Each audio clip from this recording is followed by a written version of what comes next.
मागील पानावरून. ऐतिहासिक तथ्यांचा आधार असलेल्या या पॉडकास्टमध्ये काही प्रसंगांचं नाट्य रूपांतर करण्यात आलं आहे. नमस्कार.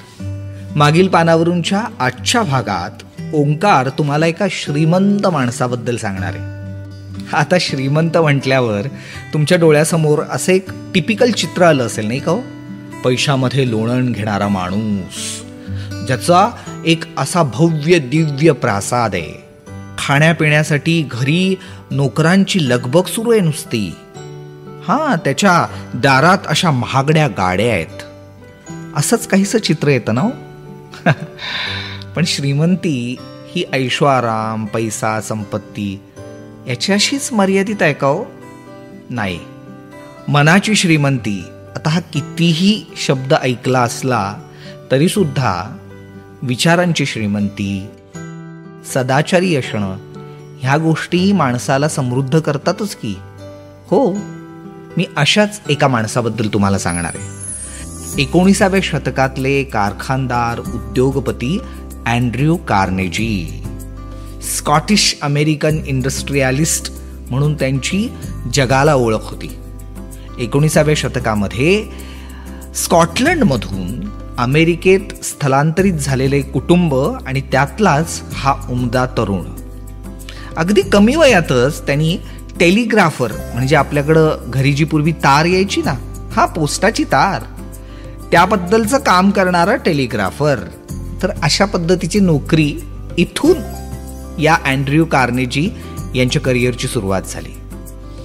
पण प्रचंड महत्वाकांक्षी माणूस आणि आजूबाजूला जे काही घडतंय त्याचं निरीक्षण करून आपल्याला जिथं पोहोचायचं आहे तिथं सातत्याने परिश्रम करून पोहोचणं याची एक जिद्द, असं अँड्र्यू कार्नेजी यांचं व्यक्तिमत्व होतं. आणि मग हळूहळू वेगवेगळे व्यवसाय करत करत करत करत पोलादात त्यांनी आपला जम बसवला.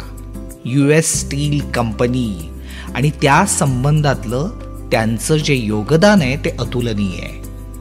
त्यांनी कारखानदार म्हणून इतक्या वेगाने प्रगती केली, पोलादाच्या क्षेत्रामध्ये इतकी भरीव अशी कामगिरी केली की ते काही काळातच अब्जाधीश बनले. जगभरामध्ये त्यांचं नाव झालं. प्रचंड पैसा, प्रचंड संपत्ती. पण हा माणूस विचारी होता. त्यांना समाजातले वेगवेगळे शोषित घटक, अन्याय, अत्याचार, असमानता याच्याबद्दलचा विचार व्यथित करायचा. आणि मग एक दिवस असा उजाडला की अँड्र्यू कार्नेजी यांनी निश्चय केला.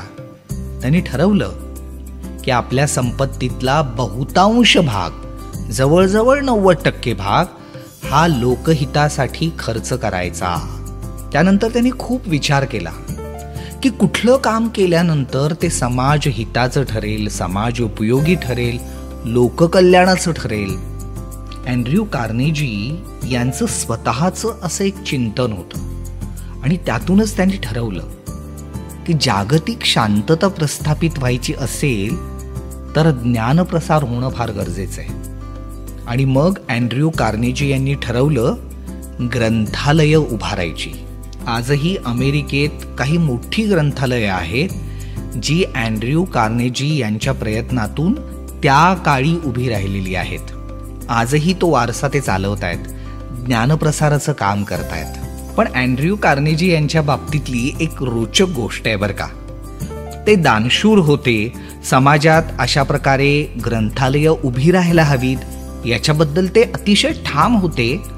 पण एखाद्या संस्थेला ग्रंथालय सुरू करायचं आहे आणि मदत करायची आहे तर ते कोणीतरी आलंय आणि आपण त्यांना पैसे देतोय असं न करता, जर तुम्हाला असं काम उभं करायचं असेल तर स्वावलंबनानं तुम्ही स्वतःची एक विशिष्ट रक्कम जमा केली पाहिजे आणि ती जेवढी रक्कम जमा झाली आहे तेवढीच रक्कम मी तुम्हाला देणार.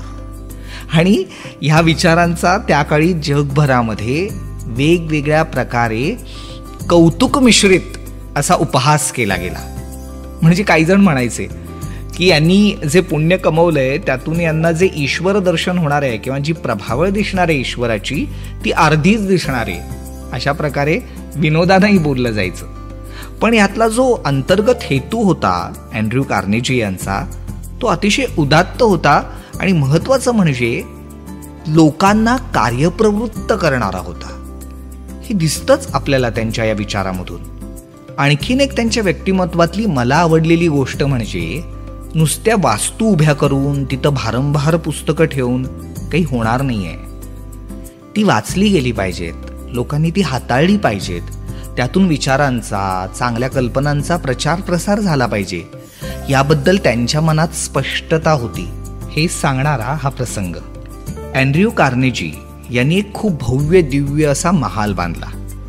या महालात अर्थातच ग्रंथालय हवं. त्या ग्रंथालयाच्या व्यवस्थापनाची जबाबदारी मॉरिसन नावाच्या एका गृहस्थावर सोपवली. आणि मग एक दिवस अँड्र्यू कार्नेजी या ग्रंथालयात आले. चला, आज कार्नेजी सरांकडून मला शाबासकी मिळणार. या ग्रंथालयातल्या काही जुन्या ग्रंथांना मी ज्या पद्धतीनं या कातडी वेष्टनात गुंडाळलेला आहे आणि वर सोनेरी वेलबुट्टी केलेली आहे, हे बघून कार्नेजी सर तर खुशच होतील. त्यांना नक्कीच वाटेल माझ्या इभ्रतीला साजेशी अशी ही ग्रंथालयाची उभारणी केलीयस तू. वाह, तू शाबासकीस पात्र आहेस. आज अशा प्रकारे कौतुकसुमनं माझ्यावर उधळली जाणार आहेत. येतायत वाटतं सर. हॅलो कार्नेजी सर, तुम्ही तो जुन्या ग्रंथांचा संग्रह बघितलात का? हा, म्हणजे मी ज्या पद्धतीनं तो सजवलाय. मॉरिसन, इतक्या वर्षांपासून तू ही पुस्तकं हाताळतोयस, इतक्या वेगवेगळ्या ग्रंथालयांमध्ये काम केलंयस, पण तुझ्या डोक्यात काही ज्ञानाचा प्रकाश पडला नाही बरं. अरे, पुस्तकं वाचनासाठी असतात, ती अशी सोन्याने मडवून ठेवण्यासाठी थोडीच असतात. अरे, पुस्तकं माणसांनी वाचली, त्याच्यावर विचार केला तर काहीतरी घडेल ना. ती अशीच बांधून ठेवली तर त्याचा काय उपयोग? लवकरात लवकर त्यांना मोकळं कर. अरे, ती वाचली गेली पाहिजेत.